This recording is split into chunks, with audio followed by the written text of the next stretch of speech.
non é un problema novo, porque das 9 emisións, a maioría se emitiron e se tramitaron cando vostede apoiaba o goberno bipartito da Xunta de Galicia. De 1.200 millóns de euros de preferentes, 1.000 millóns de euros se tramitaron e se desembolsaron durante o goberno bipartito. Non lle pediu nada nin o presidente da Xunta nin o vicepresidente da Xunta para este tipo de produtos financeiros. E agora lle ven a pedir a este presidente actual, que é o único que está traballando para os depositarios das preferentes. Señoría, o que estamos facendo é exactamente seguir escrupulosamente o acordo do debate do Estado de Autonomía pactado entre os tres grupos.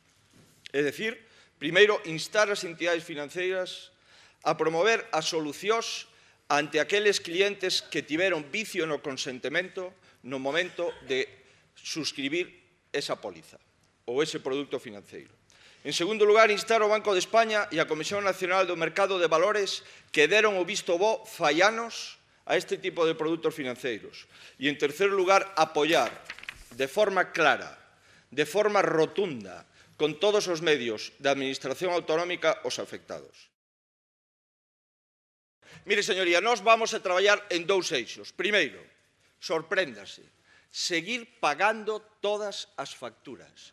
E segundo, investindo entre o Goberno de España e o Goberno da Xunta 3.000 millóns de euros no ano 2012 en plena crise económica. Vaya rematando, presidente. Galicia, a comunidade autónoma máis solvente de España, e 3.000 millóns de euros, o maior crecemento de investimentos na historia democrática de España en Galicia. Moitas gracias, señor.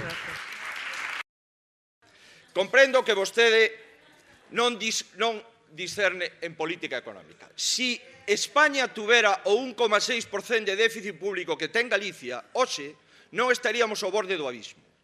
Si España pagara as facturas a menos de 50 días, que é a media de pago dende que cheguei ao goberno, hoxe non estaríamos ao borde do abismo.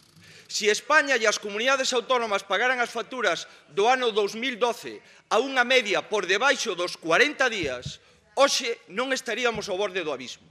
Si España tuvera as contas públicas saneadas como Galicia, hoxe non estaríamos ao borde do abismo. Por eso, señoría, me sinto orgulloso de ser galego e lamento profundamente a situación na que está todo o conxunto do Estado. Señoría, prefiro ser un expresidente dunha xunta saneada que ser un presidente dunha xunta en quebra. Moitas gracias, señoría.